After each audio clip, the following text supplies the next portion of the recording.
성부와 성자와 성령의 이름으로 아멘. 예수님과 어머니 하나 되신 성심을 통해 아버지 뜻 안에서 기도드립니다. 사랑할 하느님 아버지, 저희가 듣겠습니다. 말씀하여 주시옵소서. 또 위대하신 아버지의 이 진리의 세계를 저희들이 올바르게 깨닫고 또 아버지께 기쁨만을 드리는 반향을 드릴 수 있도록 그 은총을 이 강의를 듣는 아버지께 속한 모든 자녀들에게 주시옵기를 갈망으로 청원드립니다. 사랑하는 아버지, 계명이 저희들의 근본이고 또 기본 질서가 될 수 있도록 축복하여 주시며 전 세계 아버지께 속한 모든 자녀들이 계명의 정신을 자신의 근간이 되는 기본 질서로 받아들여서 아버지께서 이 지상에 군림하시고 통치하실 그 시간이 앞당겨질 수 있는 반향을 인류가 드릴 수 있도록 축복하여 주시옵소서. 이 모든 기도 우리 주 예수 그리스도의 이름으로 기도드리나이다. 아멘. 성부와 성자와 성령의 이름으로 아멘. 안녕하십니까? 하나님의 뜻 성교의 피아수녀입니다. 오늘도 여러분들과 함께 성경 말씀 안에 담겨져 있는 하나님 뜻의 거룩하신 나라의 그 다양한 신적인 원리들과 진리의 세계에 대해서 함께 학습해 보도록 하겠습니다. 2021년 8월 4일 수요일입니다. 제1독서 민수기 13장 1절에서 2절, 25절에서 14장 1절, 26절에서 30절, 34절에서 35절까지의 말씀입니다. 그 무렵 주님께서 파란 광야에 있는 모세에게 이르셨다. 사람들을 보내어 내가 이스라엘 자손들에게 주는 가나안 땅을 정찰하게 하여라. 각 지파에서 모두 수장을 한 사람씩 보내야 한다. 그들은 40일 만에 그 땅을 정찰하고 돌아왔다. 그들은 파란 광야 카데스로 모세와 아론과 이스라엘 자손들의 온 공동체에게 왔다. 그들은 모세와 아론과 온 공동체에게 그 땅의 과일을 보여주면서 보고하였다. 그들은 모세에게 이렇게 이야기하였다. 우리를 보내신 그 땅으로 가보았습니다. 과연 젖과 꿀이 흐르는 곳이었습니다. 이것이 그곳 과일입니다. 그러나 그 땅에 사는 백성은 힘세고 성읍들은 거창한 성체로 되어 있습니다. 더군다나 우리는 그곳에서 안악의 후손들도 보았습니다. 아말렉족은 네겝 땅에 살고 히타이트족과 여부스족과 아모리족은 산악지방에 살고 있습니다. 그리고 가나안족은 바닷가와 요르단 강가에 살고 있습니다. 칼렙이 모세 앞에서 백성을 진정시키면서 말하였다. 어서 올라가 그 땅을 차지합시다. 우린 반드시 해낼 수 있습니다. 그러나 그와 함께 올라갔다 온 사람들은 우리는 그 백성에게로 쳐 올라가지 못합니다. 그들은 우리보다 강합니다. 하면서 이스라엘 자손들에게 자기들이 정찰한 땅에 대하여 나쁜 소문을 퍼뜨렸다. 우리가 가로지르며 정찰한 그 땅은 주민들을 삼켜버리는 땅이다. 그리고 우리가 그 땅에서 본 백성은 모두 키 큰 사람뿐이다. 우리는 또 그곳에서 나필족을 보았다. 안악의 자손들은 바로 이 나필족에서 나온 것이다. 우리 눈에도 우리 자신이 메뚜기 같았지만 그들의 눈에도 그랬을 것이다. 온 공동체가 소리 높여 아우성쳤다. 백성이 밤새도록 통곡하였다. 주님께서 모세와 아론에게 이르셨다. 이 악한 공동체가 언제까지 나에게 투덜거릴 것인가? 이스라엘 자손들이 나에게 투덜거리는 소리를 나는 들었다. 그들에게 이렇게 말하여라. 주님의 말이다. 내가 살아있는 한 너희가 내 귀에 대고 한 말에 따라 내가 반드시 너희에게 그대로 해주겠다. 바로 이 광야에서 너희는 시체가 되어 쓰러질 것이다. 너희 가운데 20살 이상이 되어 있는 대로 모두 사열을 받은 자들, 곧 나에게 투덜댄 자들은 모두 여푼네 아들 칼렙과 눈의 아들 여호수아만 빼고 내가 너희에게 주어 살게 하겠다고 손을 들어 맹세한 그 땅으로 들어가지 못할 것이다. 너희가 저 땅을 정찰한 40일 그 날수대로 하루를 1년으로 쳐서 너희는 40년 동안 그 죄값을 져야 한다. 그제야 너희는 나를 멀리하면 어떻게 되는지 알게 될 것이다. 나 주님이 말한다. 나를 거슬러 모여든 이 악한 공동체 전체에게 나는 기어이 이렇게 하고야 말겠다. 바로 이 광야에서 그들은 최후를 맞을 것이다. 이곳에서 그들은 죽을 것이다. 주님의 말씀입니다. 하느님, 감사합니다.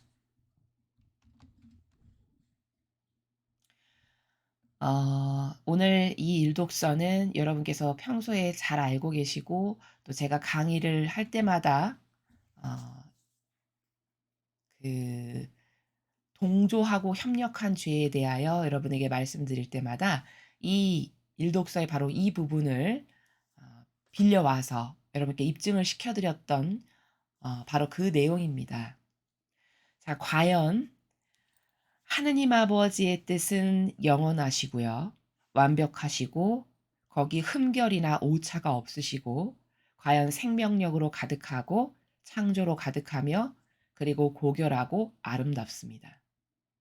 지금까지 이 백성이 여기까지 올 수 있었던 것은 결코 인간의 뜻인 자신들의 뜻에 의해서가 아니라 온전히 하느님의 뜻으로 아버지께서 계획하셨고 역사하셨고 개입하셨고 또 그들을 이끌어 주셔서 여기까지 올 수 있었던 것이지 결코 자신들의 어떤 인간적인 어떤 뜻이라든가 계획이라든가 자신의 선을 가지고 여기까지 이 백성이 올 수 있었던 것이 아니죠. 온전히 오로지 아버지의 뜻만이 그 모든 것을 이루실 수 있었고 그래서 아버지의 뜻은 위대하시고 완벽하시고 불가능이란 없으며 알파요 오메가이신 것입니다. 자, 그런데 그런 아버지의 뜻을 놔두고 그렇게 아버지의 뜻은 완벽하고 흠결없고 영원하며 참되신 반면 인간의 뜻은 얼마나 허접하고 추레하고 추잡하며 그리고 자신이 망하는 데만 쓰인다는 것을 오늘 이 일독서를 통해서 우리가 확인할 수 있죠. 과연 이스라엘 백성들은 그렇게 자신들의 선, 자신들의 판단에 따라서 주장하고 내세웠다가 오늘 아버지께서 말씀하신 이 징벌, 아, 그래. 너희들이 나를 믿고 따르고 의지하는 게 아니라 인간적인 너희들의 기준과 네 뜻, 네 선을 가지고 감히 나에게 대적하면서 무엇이 옳다 그른다 한단 말이지. 그래, 그것의 최후는 죽음뿐이다. 하셔서 광야에서 다 죽여버리시죠.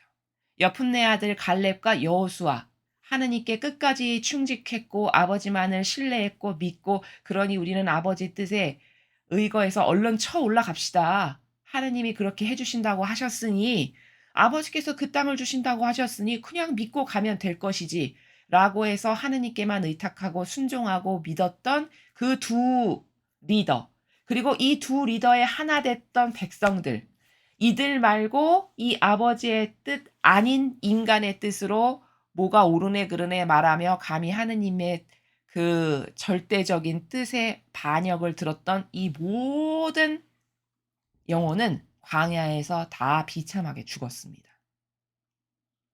이렇게 인간의 뜻이라고 하는 것은 자기를 자기가 망하게 하는 데 쓰인다는 것을 오늘 우리가 이 일독서를 통해서 정확하게 목격하고 있고 확인하고 있죠. 인간의 뜻은 정말 천상의 책에서도 나와서 말씀을 하시듯이 인간을 패망으로 이끄는 것밖에는 쓸데가 없는 그게 바로 자기가 가지고 있는 인간의 뜻이라고 하는 것의 실체입니다. 이 실체를 깨닫지를 못해서 인류는 끊임없이 아버지께 모욕드렸다가 그 정의의 칼날에 한번 얻어맞고 아구구구 잘못했습니다. 이랬다가 또 조금 순종하는 것 같았다가 또 자신의 뜻을 드밀고 아버지께 감히 와서 또 아버지의 정의의 칼날 한 대 맞고 또 아이고 이거 잘못했습니다. 이것의 끊임없는 반복이라는 것을 우리가 이스라엘의 역사를 통해서 확인하고 있죠.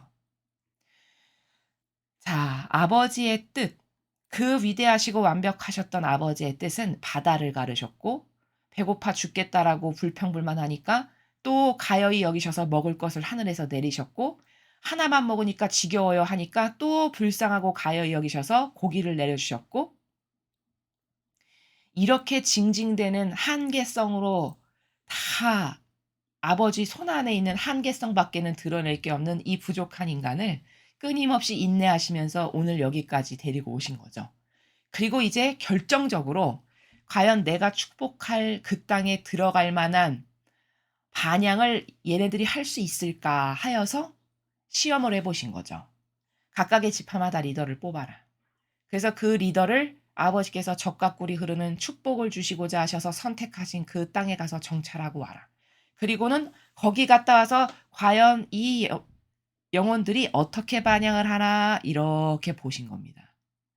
그리고는 거기서 확연히 갈리죠. 그쵸? 저주받을 세력과 아버지의 은총의 축복의 나라로 갈 세력이 확연하게 갈리는 것을 오늘 우리가 보는 겁니다.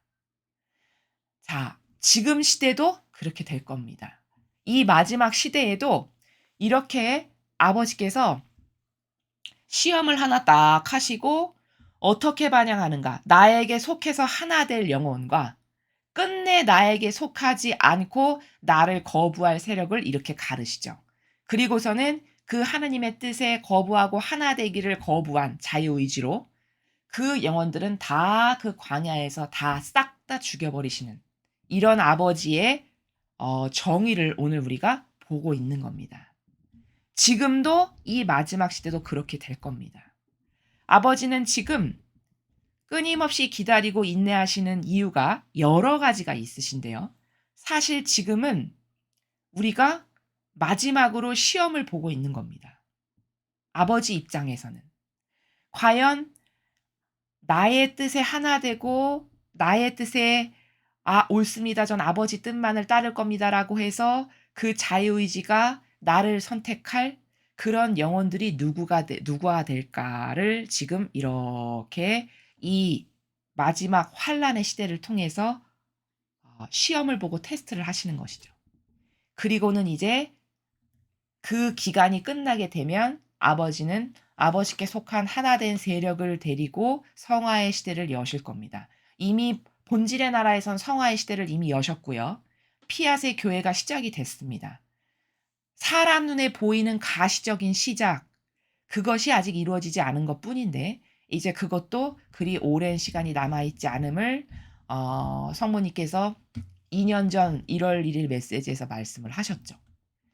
그래서 우리는 제가 이 일독서를 여러분에게 자주 인용을 해서 말씀을 드릴 때 여기서 중요한 것은 무엇이라고 말씀을 드렸냐면 과연 어떤 세력과 나는 하나 될 것인가. 이게 매우 중요하다. 나는 하느님과 하나 될 건가? 아니면 이렇게 인간의 뜻. 여기 지금 10명의 대표들이 갔다 와서 주장하는 바가 그게 하느님의 뜻 진리의 근거에서 말을 하는 게 아니라 다 자신의 병든 감성과 기호의 근거에서 말하죠. 저기 가니까 키가 엄청 크고 성체 성읍이 이렇게 크고 그러니 우린 가봤자 죽은 목숨이고 이렇게 말하는 그 근거가 다 자신의 기준이잖아요. 자신의 뜻, 자기 기준, 자기 선, 자기가 봤을 때 판단하는 이런 것이지 여태까지 하느님께서 자신들을 어떻게 이끌어서 여기까지 오셨는지 그 위대한 기적의 역사를 목도했고 경험한 당사자들인데도 불구하고 이렇게 인간의 뜻이 영혼을 사로잡아서 자기를 패망으로 이끌 것이 남이 아니라 자신의 자아에서 발로된 인간의 뜻이라는 것을 깨닫는데 이렇게 어려움을 겪음을 오늘 우리가 확인한 것입니다. 자, 이것을 발견할 수 있고 그러므로 결과론적으로 이야기를 하면 결국 하느님의 뜻만을 따르고 지키지 않고 살아남을 방법은 인류에게 없다. 이것을 과연 얼마나 경각심을 가지고 리얼하게 깨닫는가에 따라서 아버지의 뜻에 하나 되는 정도와 질도 천차만별로 다 달라질 것임을 우리가 발견할 수 있다는 사실입니다. 자, 그리고 여기 보면 이제 10명이 갔다 와서 보고를 하는데요. 그들이 뭐라고 백성들에게 이야기하죠? 우리는 그 백성에게로 쳐 올라가지 못합니다. 그들은 우리보다 강합니다. 이렇게 이야기하면서 이스라엘 자손들에게 자기가 가서 보고 온 것에 대해서 자기 병든 기호와 감성에 근거한 이야기를 막 퍼뜨렸어요. 그러면서 우리가 보니까 모두 거기 가니까 키 크고 무슨 족이 있고 거기 무슨 족이 있는데 그들은 다 힘세고 아주 강하고 걷다 대하면 우린 메뚜기에 불과하고 이런 자신들의 판단 기준에 근거한 자기의 뜻에 기준한 것으로 이렇게 막 이야기를 했죠. 근데 여기서 문제는 뭐냐면요. 이렇게 10명의 정탐꾼이 거기 가나안 땅에 갔다 와서 이야기한 이 말을 이 정찰 가지 않은 남은 백성들이 그렇게 잘 믿더라는 거죠. 어느 정도로 잘 믿어서 동화가 되냐면요. 그 말을 듣자마자 소리 높이 아우성을 치고 난리가 나고 통곡을 했다라고 이렇게 전해주죠. 그럼 이거는 뭘까요? 이 리더의 문제에 대해서 제가 지금 말씀드렸고요. 이제 백성의 관점에서 보겠습니다. 이 백성들의 문제는 뭘까요? 이 사람들이 갔다 와서 하는 말을 그냥 맹신주의자로 믿더라는 거예요. 맹신주의자로. 이게 참 사고방식이 아이러니한 게 한번 생각해 보죠. 이 백성이라는 사람들의 사고방식 안에 객관성이라는 게 아예 없음이 입증이 되는데, 자, 보세요. 이 10명의 리더가 갔다 와서 한 말은 듣자마자 소리 목표 아우성 치고 난리가 나고 무슨 전쟁이라도 터졌나요? 난리 나고 밤새도록 통곡하고 이런 반향을 보여요. 그럼 그 말에 확 쏠려가지고 그 말은 그렇게 잘 믿어서 그 10명이 한 말에 근거해서 큰일 났다. 우리 이제 죽으러 가는구나. 이렇게 한다는 거잖아요. 그런데 하느님의 말씀을 믿는 것은 그토록 어려웠다라는 게 아이러니하다는 거죠. 자, 하느님이 주신 말씀, 하느님을 믿기가 그렇게 어려운 것이 왜 이상하냐? 지금까지 자신들이 이집트에서 종살이 하고 살았잖아요. 근데 종살이하고 살았던 그들을 꺼내주시는 그 일련의 모든 과정들이 이건 도저히 기적 아니면 불가능한 것들을 체험했거든요. 이 백성들이. 생각해 보십시오. 바다를 가르는 게 가능합니까? 그거 어떤 과학기술로도 지금까지 불가능한 일입니다. 그건 사람이 아무리 위대하고 대단하다라고 해도 그것은 사람에게서는 불가능한 일이에요. 바다를 쫙 갈라서 마른 땅을 건너가게 해주신 그 하느님의 기적과 영광을 봤잖아요. 그렇죠? 그리고는 또 와서 살아남아가지고 이제 먹을 것이 없어서 죽게 생겼는데 하늘에서 만나를 내려주셨잖아요. 아니, 하늘에서 먹을 것을 내려주시는 이런 하느님이 자신들이 여태까지 종살이하던 그 이집트에서 살았던 것하고는 천차만별로 다른 지금 체험을 하는 거고 목격을 하고 있는 거거든요. 그게 한 번이 아니잖아요. 그렇죠? 번번이 하느님께서 자신들을 어떻게 기적으로 살려주시고 눈동자처럼 보호하시는지를 목격하고 목도하고 체험했잖아요. 근데 그런 하느님은 안 믿어요. 그렇죠? 그런 하느님을 믿는 것에는 그렇게 어려운 겁니다. 이 백성이. 하나님의 뜻을 믿고 신뢰하는 데는 그토록 어려웠으면서 이 10명의 정탐꾼이 갔다 와서 한 번 불라불라 했는데 그 말은 그렇게 잘 믿는 거죠. 그러니까 통곡하고 아우성치고 울고불고 난리가 난 겁니다. 여러분, 이것에 대해서 어떻게 생각하십니까? 이게 정상적인 사고방식이냐? 이게 바로 비정상적인 사고방식이라는 겁니다. 이게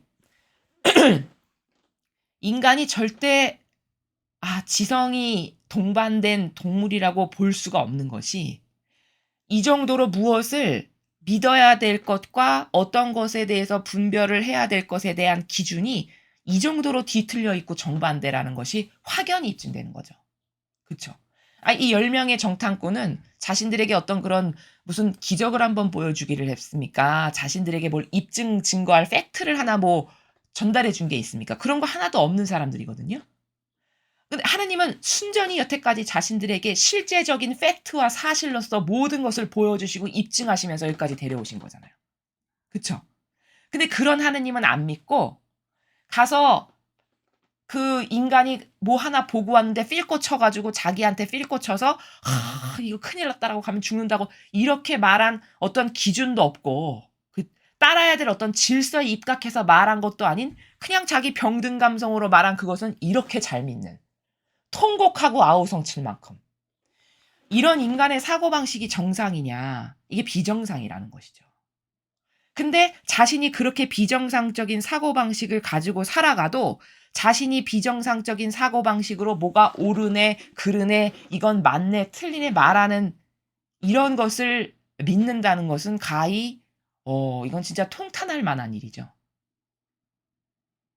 자기가 그런 수준인데 자기가 뭐가 이것은 맞다, 틀려, 옳아, 그러 이렇게 하는 것이 과연 이게 믿어도 좋을 만한 데이터에 근거한 것인가? 그렇지 않다라는 것이죠.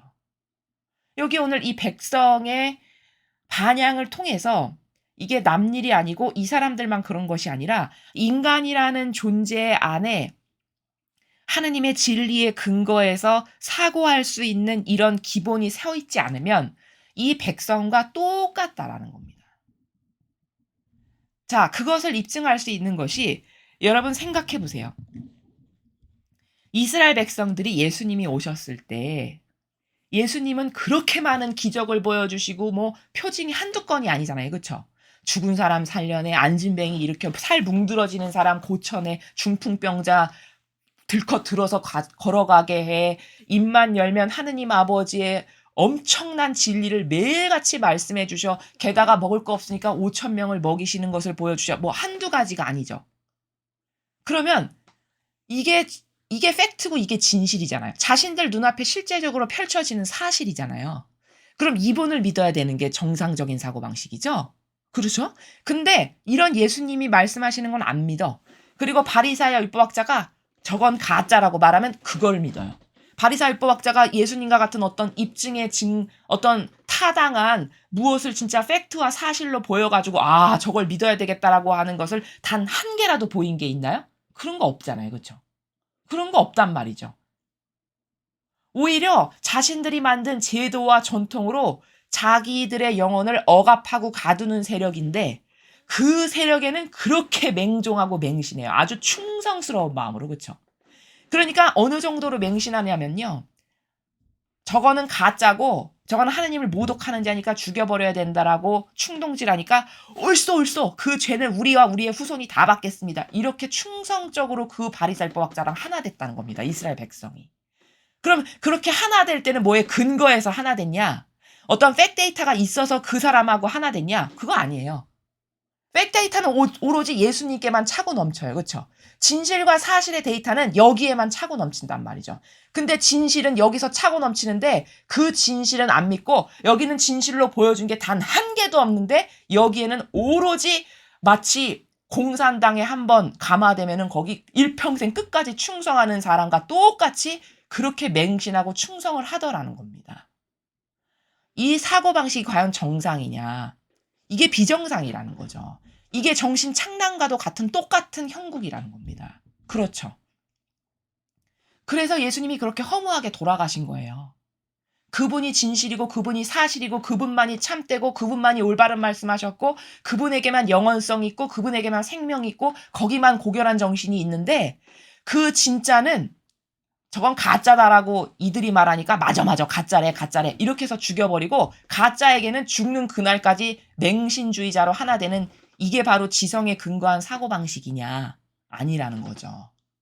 그런데 자기가 지성인이고 만물의 영장이고 뭐가 내가 옳고 그름을 판단하는 게 맞다라고 생각한다면 이게 얼마나 웃기는 코미디언과도 같은 사고방식이냐라는 것입니다. 바로 오늘 이스라엘 백성이 왜 망했죠? 왜 이 광야에서 이렇게 허무하게 하느님의 손에 의해서 죽임을 당한 건 왜일까요? 그렇죠. 도대체 자기가 무엇을 믿고 따라야 되는지도 모르는 수준인 거죠. 도대체 내가 지금 뭘 믿고 따라서 가고 있는지도 모를 만큼. 그냥 병든 기후가 저게 맞는 것 같아. 그럼 그거에 따라가는 거예요. 그게 낭떠러지고 그게 절벽인데도. 이게 이 시대만 그랬냐. 과거 바리사 율법학자가 이스라엘 모든 백성을 속여서 자신들의 충직한 마귀 도구로 썼는데도 불구하고 그들에게 그렇게 충성으로 맹세했던 바로 그게 이스라엘에만 있는 일이고 지금은 안 그러냐. 여러분 한번 생각해 보십시오. 지금은 안 그런지. 지금은 더 교묘하고 악독한 방법으로 영혼들을 가두어서 패망의 지옥의 자식으로 끌고 가고 있어도 모릅니다. 방법이 더 교묘하고 유려해져서. 이렇게 인간은요. 믿어야 될 건 안 믿고요. 안 믿고 그거와 하나 되면 저주를 받고 지옥에 갈 건데 그 안 믿어야 될 건 믿고 충직하게 하나 되고 끝까지 거기에 하나 돼서 자기 스스로 지옥으로 자기 발로 걸어가는 이게 안타까운 현재 인류의 현 상황이라는 겁니다. 이런 사고방식을 자신이 갖고 있다는 것을 과연 인정이나 할 수 있고 깨달을 수 있냐. 진리로 새로워지지 않으면 절대 깨달을 수 없습니다. 오늘 이 일독서는 우리가 무엇을 발견할 수 있냐? 과연 비전은 하느님의 뜻에만 있고요. 희망은 아버지의 뜻에만 있고요. 생명도 아버지 뜻에만 있고 고결하고 아름다운 정신도 하느님 뜻에만 있고요. 오로지 죽으나 사나 자나 깨나 하나 되고 외쳐야 되고 붙잡아야 될 유일한 동아줄은 아버지의 뜻 그거 하나밖에 없다는 겁니다. 지금까지 이 백성이 여기까지 아무것도 없는데 먹을 수 있었고 생명을 유지할 수 있었고 살아남을 수 있었던 건 순전히 하느님의 뜻 때문이었지 병든 역겨운 인간의 자기의 뜻 때문에 여기까지 탈출해서 나올 수 있었던 게 아니라는 거죠. 그런데 어리석게도 끝까지 깨닫지를 못하고 그 아버지가 이제 더 좋은 더 많이 축복해 주실 수 있는 가나안 땅이라고 하는 차원이 다른 새로운 나라로 데려가려고 하는데 그 하느님 아버지께 고작 한다는 짓이 병든 자신의 뜻과 기호나 들이밀면서 거기 가면 죽으니까 큰일 난다라고 곡소리나 하고 통곡하고 우는 이게 인간의 수준이라는 겁니다. 리더는 그렇게 해서 잘못했다라고 하고 백성은 어디에 문제가 있냐? 이 분별의 기준이 없어가지고 무얼 믿고 따라야 되는지를 모르는 거죠. 진짜 믿고 따라야 되는 건 오로지 하느님의 뜻, 하느님 아버지밖에 안 계신데 그거는 그렇게 믿는데 어렵고 완고하고 고집스럽고 버리고 그 옳지도 않은 병든 기호의 감성에 젖어 들어가지고 자기가 본 것이 그저 거대하면 이건 죽었구나, 죽은 목숨이구나 라고 하는 그 맞지도 않는 진리에 근거하지도 않는 사람들이 와서 불라불라 이야기하는 거기에는 그렇게 잘 믿고 따르고 하나 되고 맹종하더라는 이것이 인간의 병든 사고방식의 한계다라는 겁니다. 오늘날은 다르냐? 그렇지 않다라는 것이죠. 이교도의 교회, 이교도라고 말씀드리는 것은 예수님의 모범과 정신과 가르침과 완전히 다르기 때문입니다. 그러니까 이교도가 맞죠. 이교도의 교회에 하나 되면 여기 오늘 이 정탐꾼 10명에게 하나 된 이 수많은 백성을 아버지께서 뭐라고 말씀하십니까? 이렇게 친히 말씀하시죠. 너희 가운데 20살 이상이 돼서 있는 대로 모두 사열받은 자들, 나에게 투덜댄 자들은 모두라고 하셨어요. 모두 여푼네 아들 갈렙과 눈의 아들 여호수아만 빼고 내가 너에게 주어 살게 하겠다고 손을 들어 맹세한 그 땅으로 못 들어갈 거다. 너희가 저 땅을 정찰한 40일, 하루를 1년으로 쳐서 너는 40년 동안 이 광야에서 뺑뺑뺑뺑 돌면서 죗값을 다 져야 된다. 그제야 너희는 나를 멀려면 어떻게 되는지 이제 고통 가운데 깨달으라는 거죠. 얼마나 많은 인내를 하셨어요. 여기 올 때까지. 그쵸? 끊임없이 불평불만을 시도 때도 없이 하는데 들어주셔서 먹을 거 계속 내려주시고 많은 인내를 하셨죠. 근데 이제는 이 경계가 다른 새로운 땅으로 들어가는 거기 때문에 여태까지는 인내하고 수용하고 봐주시는 시간이었지만 이 새 땅으로 들어가는 여기서는 분류하고 가려내시겠다라는 거예요. 아버지의 의지가. 그러니까 여태까지는 봐주셨는데 이제는 정의의 칼을 쳐서 이렇게 벌을 하시는 이유는 그래서입니다. 그래서 나에게 거슬러서 이 악한 공동체 전체에게 나를 거슬러 모여든 이 악한 공동체 전체에게 나는 이렇게 할 거다. 너희들은 이 광야에서 최후를 맞을 거다. 너는 죽을 거다. 이렇게 말씀을 하신다는 거예요. 그럼 이렇게 하느님의 뜻을 지금 거슬렀죠. 10명이. 하느님의 뜻에 반하는 것을 정찰하고 와서 그냥 한마디 했는데 그 한마디에 동조한 모든 사람까지 다 죽여버리시겠다는 게 아버지의 판결이세요. 그럼 여러분 생각해 보세요. 이거는 한 번 정찰하고 갔다 와서 그거 아버지의 뜻에 반하는 말을 했는데 몇 마디 했는데 그 몇 마디에 하나 된 것만도 이렇게 죽여버리시잖아요. 그럼 여러분 생각해 보십시오. 수천 년을 두고 예수님과 어머니의 정신과 가르침과 모범하고는 다른 자신들의 제도와 전통을 교묘하고 누룩으로 조금씩 변질시켜서 수천 년 동안을 예수님의 가르침하고는 다른 교회로 변질시켰어요. 그리고서는 그 변질시킨 교회의 재단에서 매일같이 하느님의 뜻하고 다른 것을 가르쳐요. 그러면 365일을 수천 년 동안 해서 그 누룩을 수많은 영혼에게 나눠줘서 먹였어요. 그럼 이 죄는 얼마나 클까요? 한 번 정찰하고 갔다 와서 자기 뜻으로 말한 것에 동조한 것도 죽여버리실 만큼이면은 여러분 수천 년을 두고 주님의 거룩한 제단이라고 일컬어지는 그 제단에서 매일같이 역겨운 자신의 뜻, 자신들의 제도와 전통, 그리고 재해석하고 진리 이런 것을 계속 가르쳤다. 그 누룩을 그래서 주님의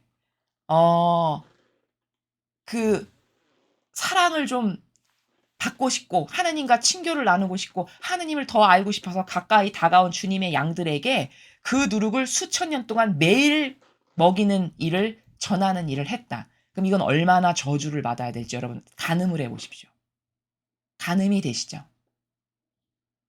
또 단 한 번 이 마귀의 세력에게 그 자기의 뜻을 이야기했던 하느님을 거스른 세력에게 이렇게 한 번 동조했는데 죽었다면 수천 년을 두고 수십 년 동안 종교 생활 가운데 그 하느님의 뜻을 거스른 세력에게 매일같이 맹종하고 맹신했다. 그럼 이거는 어떤 죄악을 받을지를 한번 생각해 보십시오. 무시무시한 겁니다, 사실은. 이 아버지의 판결이 이게 진리잖아요. 그럼 진리이신 그분께서 이렇게 판결을 하셨다면 그 하나님의 뜻을 거스르는 세력에게 동조하고 협력하는 게 과연 얼마나 저주를 받은 것인가를 잘 생각해 보시라는 말씀을 드리는 겁니다.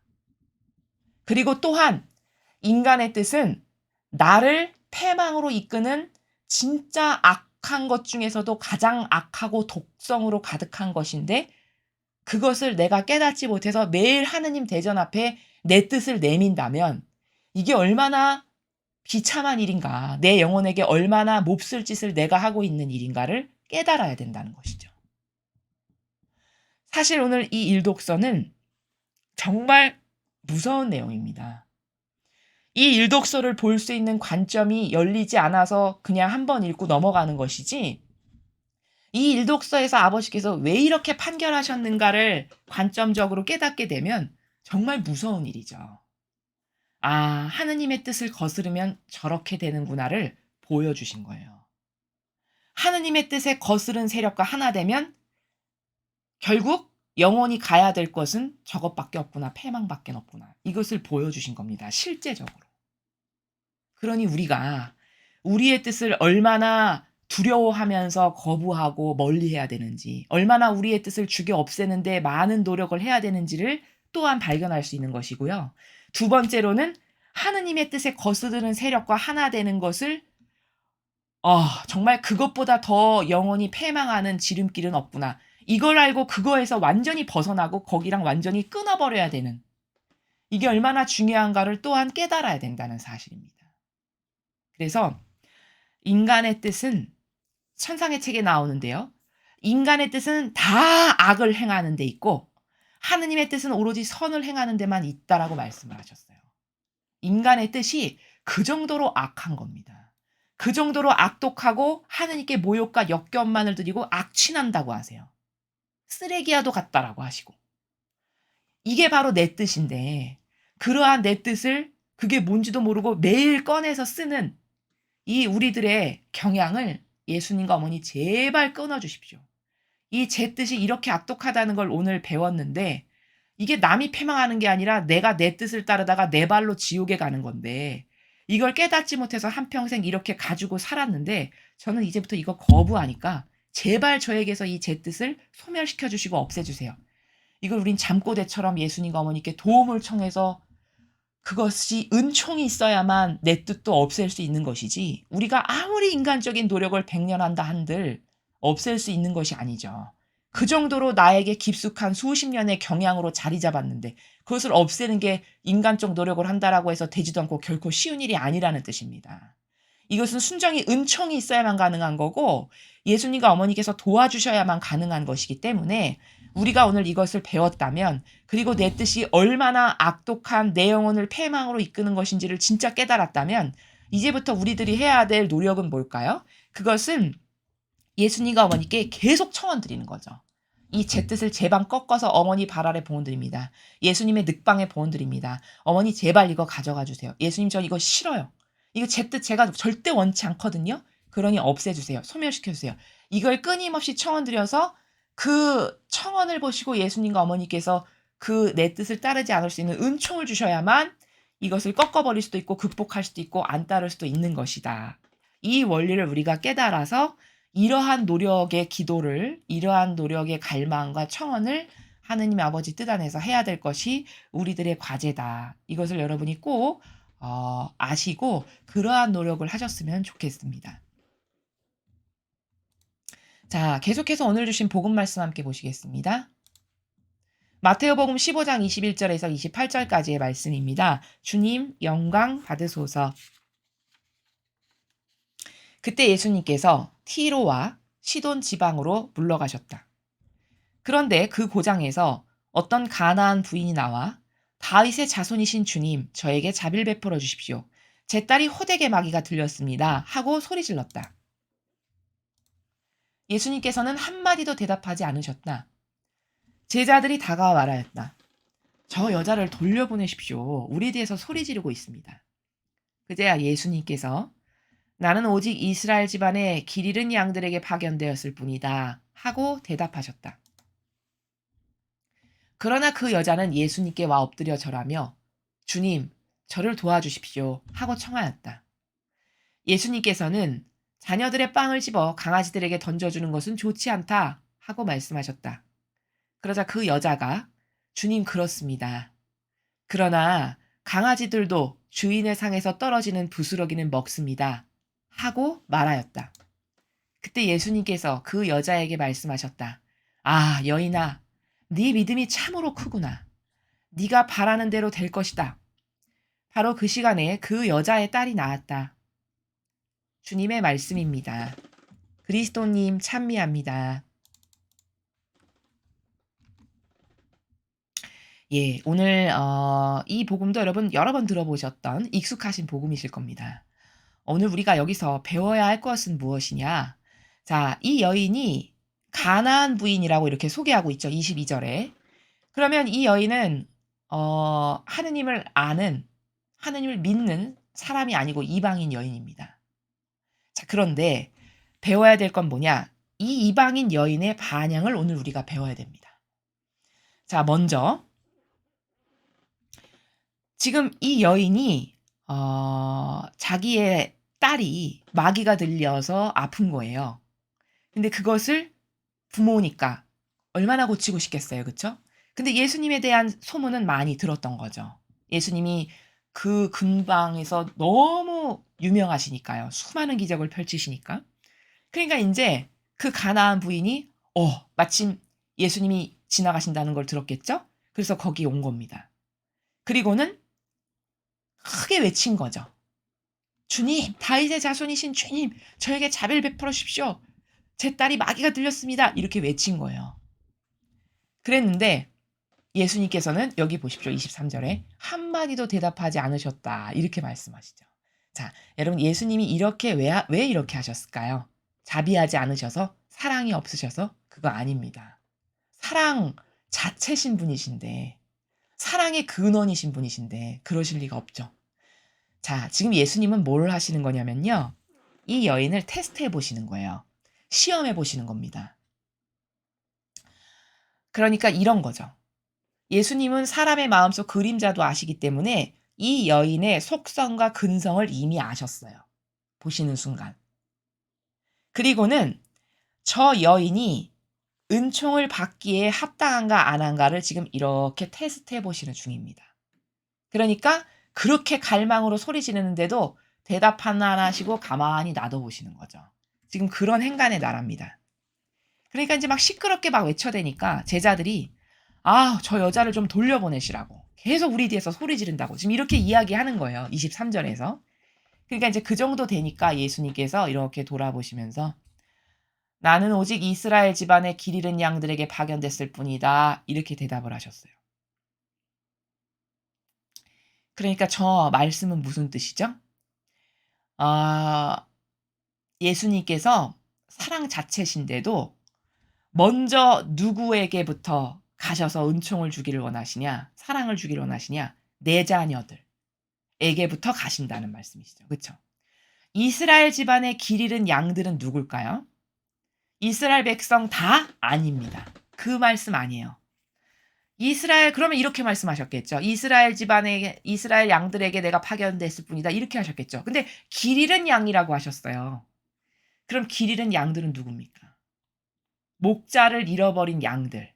그러니까 바리사이나 율법학자에게 하나 되지 않고, 그런데 나를 이끌어줄 사람이 없어서 전전긍긍하는 그런 이스라엘의 양들. 이런 양들에게 내가 가장 먼저, 나는 그들에게 가장 먼저 간다. 이 말씀입니다. 저 문맥을 잘 이해하지 못하면, 아, 이스라엘이 선민이고 뽑힌 백성이니까 이스라엘 백성에게부터 사랑을 주시고 자비를 베푸신다는 뜻이구나. 이렇게 이해하실 수 있어요.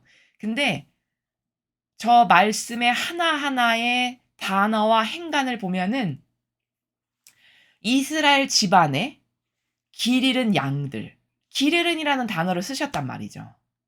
그럼 길 잃은 양은 도대체 양은 양인데 길을 잃은 양이면 뭐예요? 목자가 없어가지고 이끌어줄 사람이 없어가지고 어디로 가야 되지? 어디로 가야 되지? 이런 양들이요.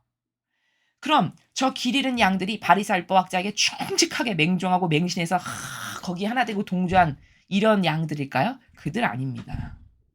그들 아니고 이스라엘 백성 중에서도 소수였겠지만 그 바리사 율법학자를 따르지 않고 나를 이끌어 주실 목자가 제발 오셨으면, 내가 하느님 아버지를 알고 싶고 사랑하고 싶고 아버지께 가까이 가고 싶은데 나를 이끌어 줄 목자가 제발 오셨으면 해서 그 진짜 목자를 기다리는 그런 양들 있죠. 그 양들에게 먼저 나는 파견됐다라고 선언하시는 겁니다. 자, 이렇게 예수님께서 말씀을 하셨습니다. 그랬더니 그 가나안 여인이 더 간절하게 와서 엎드려 절하면서 주님 저를 도와주십시오. 이렇게 청원을 드려요. 그러니까 지금 이 가나안 여인에게 부인에게서 우리가 배워야 될 몇 가지 속성이 있는데요. 여기까지 전반부부터 여기까지 보면 일단 이 여인은 근성이 있는 사람이에요. 어떤 근성이 있죠? 그렇죠. 여러분도 보셨다시피 결기가 있고요. 사람이 열정이 있어요. 끝까지 물고 늘어지고 안 놓고 예수님께 계속 청원을 드리죠. 가까이 다가와서. 뭐 제자들이 시끄럽다고 하거나 아무 상관없어요. 주님 저를 도와주십시오. 엎드려 절까지 하면서. 이게 뭘까요? 여기서 이 여인이 얼마나 근성이 있는 사람인가를 볼 수 있는 거예요. 그럼 이 여인이 갖고 있는 훌륭한 근성은 뭘까요? 일단 첫 번째 열정이 차고 넘쳐요. 열정이 끌어 넘치죠. 또 결기가 있어요. 끝까지 그러니까 심약하거나 나약한 사람이거나 결기가 없는 사람은 몇 번 이렇게 예수님이 지금 안 주시려고 이렇게 선을 딱 그으시잖아요. 그럼 그걸 봤으면 에이 안 될래나 보다 이러고 포기하고 갈 겁니다. 그쵸? 근데 이 여인은 그렇지 않죠. 계속 지금 매달리면서 끝까지 예수님께 다가서 엎드렸어요, 지금. 그랬더니 26절을 잘 보십시오. 예수님께서 지금 시험하시는 중이라고 말씀을 드렸죠? 근데 예수님께서 이렇게 말씀을 하세요. 자녀들의 빵을 집어서 강아지들에게 던져주는 것은 좋지 않다. 쐐기를 박는 말씀을 하셨습니다. 자존심 상하게 쐐기를 박는 말씀을 지금 26절에서 하셨어요. 그럼 뭐예요? 너는 개다라는 거잖아요. 리얼하게 말하면. 그죠? 직설화법으로 말하면 이스라엘의 길 잃은 양들은 자녀고 너는 개인데 내가 개한테 던져줄 것까지는 없지. 이런 말씀이신 거예요. 직설화법으로 바꾸면. 그렇죠. 근데 만약에 이 여인과 같은 근성이 없고 그냥 일반적인 답변을 한다면 이 정도까지 말씀하시면은 감성주의자다. 예를 들어 병든 기호와 감성으로 자아의 종으로 사는 사람이다. 그러면 26절까지 예수님이 딱 말씀하셨으면 아마 열에 8, 9은 이렇게 답변할 겁니다. 아니 그럼 제가 개란 말입니까? 이렇게 따질 거예요. 아니면 시크해져서 가든가. 뭐 이런 반향을 하겠죠. 그렇죠? 보통의 사람이라면. 근데 이 여인을 보세요. 27절이 핵심이고 하이라이트입니다. 이 여인이 뭐라고 답변을 하냐면 예수님이 저렇게까지도 자존심을 팍 꺾는 말을 하셨는데 주님 그렇습니다. 이렇게 답변을 해요. 진짜 탁월하죠. 사람의 근성과 속성을 본다는 거는 이런 데서 드러나는 거거든요. 이 여인은 진짜 훌륭하고 똑똑한 여인이에요. 진짜 슬기롭고 지혜로운 여인입니다. 정말 예수님이 감탄하실 만해요. 보통 사람 같으면 저렇게 26절까지 말씀하셨으면 자존심 상해서 픽 돌아서 가버리거나 아니면 거기다가 어떤 대꾸 한마디 하거나 이런 수준일 거라는 거예요. 대동소이. 근데 이 여인이 그렇지 않아요. 주님 그렇습니다. 여기서 이 여인의 가치가 딱 드러나요. 한 문장에서. 이게 뭐죠? 저 걔 맞습니다. 쉽게 말하면 이런 거예요. 직설합법으로 하면. 그런데 걔 맞는데요. 주님께 속한 자녀 아니고 이방인 걔 맞는데요. 그치만 강아지들도 주인의 상에서 떨어지는 부스러기는 먹을 수 있지 않습니까, 주님? 이렇게 이야기하는 거예요. 아, 정말 탁월하죠. 여기서 27절에서 이 여인에게 감탄할 수밖에 없는 건 첫째, 정직해요. 자신의 위치가 주님께 속하지 않은 자녀 맞습니다. 저 인정합니다. 저 개 맞습니다. 얼마나 정직해요. 여기 무슨 꽁하거나 자존심을 내세우거나 이런 게 전혀 안 보이죠. 속이 이렇게 배알 딱지, 이 밴댕이 배알 딱지처럼 작아서 뭐 삐지거나 이런 나라가 전혀 안 보여요. 그냥 인정할 걸 바로 인정해버려요. 예, 맞습니다. 주님 그렇습니다. 저는 주님께 속한 양 아니에요. 그런데요, 주님께 속한 양 아니지만 그래도 주인이 밥 드실 때 밥풀 하나 밥상에서 떨어뜨리면 그거 하나 정도는 먹어도 되지 않을까요? 이렇게 말을 하는 겁니다, 지금. 와, 엄청 훌륭한 여인입니다. 진짜 보통 여인 아니에요. 지혜와 슬기가 차고 넘치고요. 첫째로는 일단 정직하고요. 자기 자신에게 대해서. 정직하게 딱 인정을 해버리고 들어가잖아요. 그렇죠? 정직하고 지혜와 슬기가 차고 넘쳐요. 그럼에도 불구하고 자신이 그 은총이 꼭 자신의 딸에게 필요하니까 끝까지 떠나가지 않고 주인 예수님께 이렇게 갈망으로 청원드리는, 근데 밉지 않고 감성적으로 대하지도 않는 이런 지혜와 슬기. 정말 탄복할 만하죠. 이러다 보니까 예수님께서 감탄을 하세요. 아, 여인아. 이거 감동하신 거예요, 사실은. 예수님께서 아, 여인아. 여기 지금 그냥 문체로 써놔서 그렇지 이 나라를 이렇게 추상해 보면은 지금 예수님께서 말씀하시는 행간의 정신세계를 이렇게 추상해 보면은 사실은 예수님께서 감동하신 거예요, 이 여인에게. 그러니까 여인아도 아니고 아, 여인아 이렇게 하시죠. 네 믿음이 참으로 크구나. 이거 지금 감동하시고 칭찬하시는 나라거든요. 네가 바라는 대로 될 거다. 그 시간에 바로 그 여자의 딸이 나왔어요. 자, 여기서 우리가 보세요, 여러분. 앞에 1독서의 이스라엘 백성의 속성하고 한번 비교를 해보십시오. 얼마나 다른가. 그쵸? 완전히 하늘과 땅만큼 달라요. 그 이스라엘 백성은 하느님께서 손수 바다를 갈라서 건너가게 하시고 먹을 거 하늘에서 떨어뜨려 주시고 불평불만 하니까 지겹다고 하니까 고기도 내려주시고 이 정도로 배려를 하시고 이 정도로 사랑을 퍼부어 주신 거예요. 쉽게 말하면. 근데 이 여인 그런 거 있나요? 그런 인트로 하나도 없었던 사람이에요. 그 전자, 그쵸? 하나도 그런 배려, 사랑? 그런 거 하나도 받지 않았어요. 근데 바로 와서 자신이 갈망하는 게 있다 보니 자기 딸이 이렇게 마귀에 휩쓸려서 맨날 이런데 얼마나 가슴이 아프겠어요, 부모로서. 그 은총 하나만큼은 꼭 받고 싶은 거예요. 그리고서는 다가와서 이 행하는 이 처신의 나라나 행동의 반경이나 대답을 하는 그 정직성의 나라나 이 모든 것이 우리가 1독서에서 저급하기 이를 데 없는 이스라엘 백성의 수준하고는 너무나도 다르죠. 아, 이게 우리가 배워야 될 오늘 새롭게 내 마음과 정신 안에 저도 저런 근성을 주세요, 주님. 저도 저 여인과 같은 슬기와 지혜를 주시고요. 저 여인과 같은 정직성과 저 여인과 같은 결기와 열정과 끈기 이런 것을 저에게 주십시오. 저도 저거 갈망합니다, 받기를. 이거를 해야 될 게 오늘 우리가 이 복음을 보고 기도드려야 되는 나라입니다. 정말 훌륭한 거예요. 정말 훌륭합니다. 훌륭하단 말이 계속 나올 수밖에 없어요. 너무 반향이 너무 훌륭해요. 보통 예수님이 이렇게 면박을 주실 정도면은 이 후미에 주님 그렇습니다. 이렇게까지 반향을 못해요. 대다수의 사람. 아마 이스라엘 백성이면 같으면 어림도 없습니다. 이런 반향하기. 그렇죠. 근데 이런 27절과 같은 저런 반향을 한다는 것은 이 여인이 얼마나 훌륭한 속성의 인자를 가지고 있는지가 여기 다 드러나는 순간이에요. 진짜 정직하고요. 진짜 그 열정과 결기가 아무리 패대기를 쳐도 이런 사람은 바지끄랭이라도 잡고 끝까지 정말 정말 갈망으로 자신을 낮추고 낮춰서 이렇게 이런 반향을 할 여인이에요. 진짜 훌륭하죠. 그리고 이 슬기롭고 지혜로운 곳을 보세요. 예수님께 청원을 드리는데. 그러니까 예수님이 이 가나안 여인을 딱 보시고 훌륭한 결기와 근성이 있다는 걸 아셨는데, 그래, 너에게 내가 은총을 주고 싶은데 너의 반향을 한번 보자 해서 지금 시험을 하신 거거든요. 그래서 26절과 같은 말씀을 하신 거예요, 사실은. 근데 시험에 통과한 거죠, 이 여인은. 27절과 같은 반향을 드림으로써. 통과도 보통 수준으로 통과한 게 아니에요. 그러니까 예수님께서 야, 여인아, 너 진짜 훌륭하구나. 이 말씀이에요, 이 행간의 나라가. 너 진짜 훌륭하구나. 네 믿음이 참으로 크구나.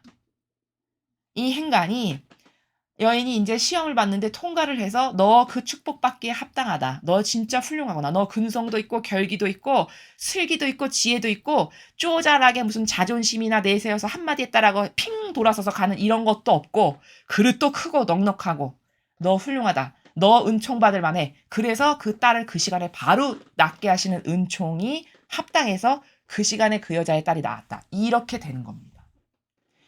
근데 우리가 하나 여기서 추가로 여러분에게 말씀드릴 건 뭐냐면, 여러분 성경을 잘 보시면요. 예수님으로부터 이렇게 칭찬받고 인정받고 축복받았던 사람들은 이스라엘 사람들이 아니고요. 다 이방인이었어요. 생각해 보십시오. 이 가나안 여인도 그렇고요. 여러분 백인 장군 있죠. 살 다 뭉둥병 걸려가지고 그 하녀가 우리나라에 이런 예언자가 있는데 거기 가면 다 나을 텐데 그 말 바로 듣고 바로 가잖아요. 그렇죠? 왕에게 말씀드리고 간언해서. 그래가지고 엘리사한테 가가지고서는 당신 7번 들락날락 이렇게 하라. 그러니까 처음에는 조금 거기서 약간 단번에 하지 않았다는 흠결사항이 있긴 했지만 어쨌든 그 말을 순종으로 받아들여가지고 들락날락 7번 해가지고 치유받았죠. 그것도 이방인 백인 대장이었어요. 그쵸? 사렙다 여인 보십시오, 여러분. 사렙다 여인. 사렙다 여인의 가난해서 이거 먹고 죽으려고 합니다. 했는데 반향을 너무 그 예언자에게 잘해가지고 그 집에 기름 마를 날이 없고 밀가루가 떨어지지 않는 축복을 사렙다 여인에게 주시죠. 이게 다 뭡니까? 이게 다 이방인들이었단 말이죠. 여기서 발견할 수 있는 게 뭐죠? 여기서 발견할 수 있는 중요한 관점. 하느님 믿는 종교 생활 한다라고 해서 그게 하느님으로부터 축복받는다? 그 관점이 거기에 있지 않아요. 아무리 이방인이어도 이렇게 올바른 반향을 하느님께 드리는 사람을 축복하시지, 나 종교 생활 수십 년 했다라고 해서 거기에 축복을 하시지 않는다는 거예요. 오히려 바리새인 율법학자의 맹신주의자로 하나 됐던 이스라엘 백성들은 저주만 받았어요. 오늘 광야에서 다 죽는 걸 보세요. 저주만 받은 거지 뭡니까 그게. 근데 사람은 착각해요. 어떻게 착각하죠? 하느님 모르는 바깥 세상 사람은 별로 큰 은총 못 받을 것 같고, 성당 다니고 세례 받았으면 그래도 기본 이상은 하지. 이런 착각 있나요, 없나요? 이런 거 있단 말이죠. 근데 하느님이 보시는 기준은 인간의 기준하고 달라요. 하느님은 정말 리얼한 실제, 팩트, 진실성, 사실성, 정직성, 이런 어떤 확연하게 아버지께 증거로 이렇게 딱 저는 이런 겁니다. 이렇게 증거로 딱딱 내밀어서 뭔가를 드리는 그런 영혼들을 실제적으로 축복하신다는 걸 오늘 우리가 여기가 볼 수 있다는 거죠. 자, 그리고 또 왜 그렇게 이방인들은 더 축복을 많이 받고 손쉽게 축복받고 왜 이스라엘 백성은 오히려 그렇게 저주받고 죽고 축복받기 합당치가 않았냐? 여러분 그게 왜 그럴까요? 그것은요. 그들의 사고방식 안에는 바리새인 율법학자로부터 받아먹은 누룩이 수십 년 동안 내재화돼서 아예 사고방식 안에 객관성의 나라가 없는 거죠. 무엇을 객관화시켜서 볼 수 있는 이 관점의 나라가 없고 이미 병든 겁니다. 정신이. 그러니까 맨날 한 수 접어서 듣고, 그쵸? 굴절해서 보고, 왜곡해서 보고, 그리고 자기 뜻 맨날 앞서가고, 이런 부작용으로만 가득한 게 왜냐? 하느님 믿는다라고 하고 그렇게 열심히 율법을 따랐는데 그게 왜일까? 그게 순전히 그 바리사이 무학자라고 하는 리더와 지도자들 때문에 병들어서 그렇게 된 거라는 겁니다. 이게 무서운 사실이에요. 이게 진실이잖아요. 그쵸? 성경에 나오는 진실이라는 겁니다. 성경 보면요. 오히려 다 하느님 모르는 이방인들이 더 많은 축복을 받았어요. 더 은총 많이 받았습니다. 그럼 거기 분명히 원인이 있고 이유가 있다라는 거죠. 그게 뭘까? 그렇게 쇠뇌당하면 인간적이라고 하는 것, 그리고 인간의 뜻이 조작해서 만든 제도와 전통이라는 것에 쇠뇌당하면요. 오히려 하느님 몰랐던 순수성과 단순성으로 그저 바로바로 정직하게 반영하는 이 이방인들이 더 하느님 보시기에는 순수하고 이렇게 올바르게 반영한 이들에게 은총을 주시기에 합당하지 그 역겨운 것에는 은총 가기가 합당치 않다라고 보시는 거예요. 우리 인간도 그렇잖아요. 그렇죠. 그래서 종교 생활이라는 것은 정말 위험한 것이 뭐냐. 누룩으로 그냥 사고방식 안을 도배질하기에 정말 좋은 게 잘못된 종교 생활이다. 그게 이스라엘 백성이 종교 생활로 망했음을 사실적이고 실제적으로 보여주는 증거들이다라는 겁니다. 그러니 얼마나 실제적인 신앙 생활이 아닌 종교 생활이 얼마나 위험한 겁니까? 그렇죠. 오늘 이 복음을 보면은 이 이방인 여인이 정말 탁월함을 우리가 발견을 합니다. 정말 탁월해요. 속성과 근성 모두 다 탁월해요. 그건 왜 그럴까요? 그러면 그 여인은. 이 여인은 여기 어떤 인투루로 누룩으로 가지고 있는 게 일단 없고요. 그리고 그냥 들리면 들리는 대로 단순성으로 바로바로 곧이곧대로 믿는 이런 좋은 훌륭한 근성밖에 없었던 거죠. 그러니까 축복받기에 합당했다는 겁니다. 근데 오늘 1독서를 보면은 하느님이 그렇게 사랑하셔서 그 어렵게 이집트라고 하는 그 종살이하는 나라에서 10가지 재앙까지 내리시면서 얼마나 우여곡절 많게 끌어내세요. 그쵸? 그 정도로 많은 희생과 인내와 사랑으로 끌어내신 거거든요. 근데 그렇게 많은 사랑을 받았는데 그들이 고작 하느님께 보여드린 반향의 수준과 오늘 이방인 여인이 하느님께 드리는 반향을 보십시오. 얼마나 다른가, 질적으로. 그럼 이거 종교생활 수십 년 했다라고 해서 축복받거나 그런 반향을 드릴 수 있는 이거랑은 아무 상관이 없고 오히려 피상적이고 막연하고요. 하느님에 대해서. 그래서 누룩으로 수십 년 동안 페인트 칠을 계속 해놓은 이 이스라엘 백성은 정말 은총받기가 너무 어렵고 하느님께 주기적으로 모욕만을 드리는 반향을 드렸다라는 이 점이 이게 정말 안타까운 것이고 우리 역시도 이런 것에 속지 않으려면 오늘 이방인 여인이 갖고 있는 이 속성과 근성을 저에게 주세요. 그리고 그것에 반하는 모든 제가 깨닫지 못해서 지난날 종교 생활을 하면서 저에게 영향력 끼친 막연한 거, 그쵸? 피상적인 거, 형식주의에 치우치는 거, 이런 모든 것이 사실은 우리들이 하느님으로부터 은총받기에 합당치 않게끔 구름으로 이렇게 가리워 놓은 거거든요. 내 영혼을. 이런 것을 저는 거두어 주시기를 진짜 갈망으로 청하고 전 이거 정말 원치 않습니다. 이 은총을 주세요라고 그리고 이 역겨운 것으로 제가 지난날 모욕드린 것 회개합니다. 이것을 우리가 할 때만이 그럴 때만이 그 악의 껍질을 벗을 수 있고 또 그 은총을 주세요 계속 청원드려서 역겨운 내 뜻을 버릴 수 있는 은총을 받아야만 우리가 인간의 뜻, 내 뜻을 따르지 않고 이런 이방인 여인과 같은 훌륭한 근성으로 아버지께 기쁨을 드릴 수 있는 반향을 할 수 있는 것이다. 이것에 대해서 여러분께서 오늘 아버지께서 주신 이 말씀을 통해서 잘 인지를 하시고요. 어떤 것에 우리가 여태 속았나 또 더 이상 어떤 것에 속으면 안 되는가 이런 객관화를 여러분 스스로 하실 수 있었으면 좋겠습니다. 이상으로 2021년 8월 4일 수요일 복음의 설을 마치겠습니다. 감사합니다.